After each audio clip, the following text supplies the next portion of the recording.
In this video, we're going to briefly review how correlations work and asking and answering questions that we have in psychology. A correlation is a naturally occurring relationship between two variables and how they change in relation to one another.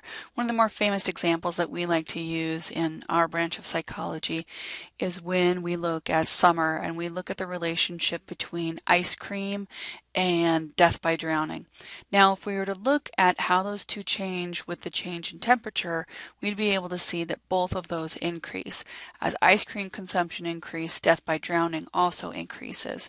And while that is a correlation, those things are not actually related to each other. We have a third variable in there. Take a second and think about what might be the third variable.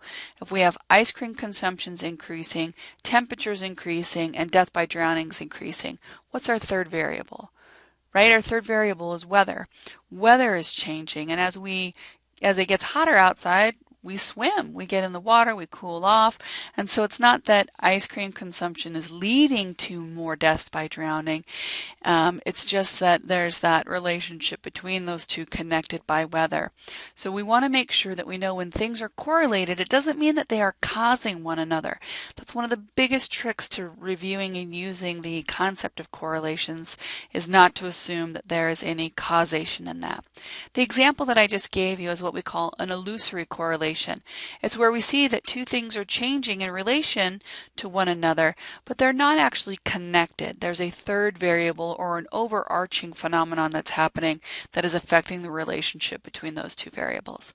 When we look at correlations, we have numbers. Now, I am not going to ask you to calculate a correlation.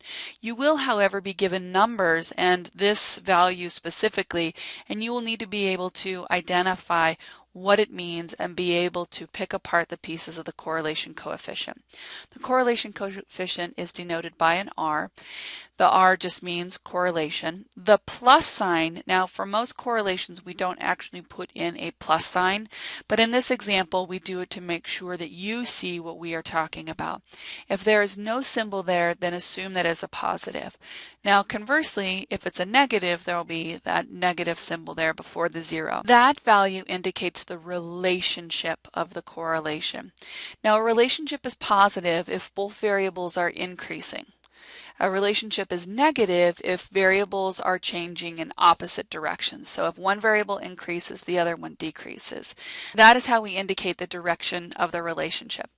The number that follows the decimal point indicates the strength of the relationship. Now a 3 is not a very strong relationship. In fact, in order to get published, you really need to have a 0.5 or better. That's at least a moderate correlation.